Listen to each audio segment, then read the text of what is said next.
Hey Tim, I just thought I'd show you a video of what I grade just so you know what to look for.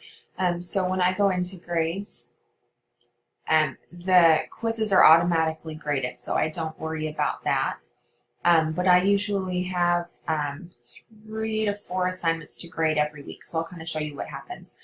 In my class, my students have, and you can, for their protection, I'm just not showing their letter grades right there. Yeah, they have the reading quizzes every week. And then also every week they have small writing assignments. So all of these, week 1, week 2 stuff. So there were 2 writing assignments in week 2. There were 3 in week 3. There are 4 in week 4. So on all of those, if you click on them, I offer the score and I offer a personalized feedback for all of them.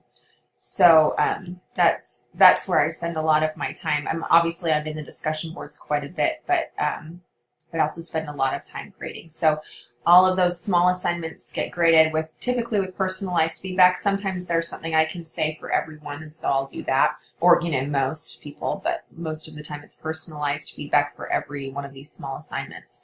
And then as well as the small assignments, they also have little discussion boards, and that happens like 4 times in the semester, so that's an additional discussion board they do.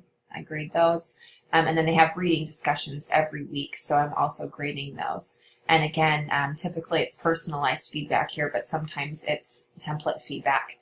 The big, heavy grading things in my class are, I'll scroll back, so these are all reading discussions.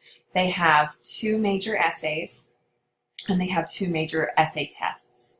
So those total together are worth 400 points of our class points. It's a big deal. So those just take a ton of my time, and I do personalized feedback for all of that. I do template feedback, like I'll post a rubric, and then I'll do some comments as well for the tests. And for the essays, I typically, with the first one, I'll do feedback on the actual essay embedded. And then the second one, I'll just do a rubric and a quick comment because I only have 3 days to grade those before grades are due. So that's what I have going. If you have any other questions, let me know. Thanks for looking in my class.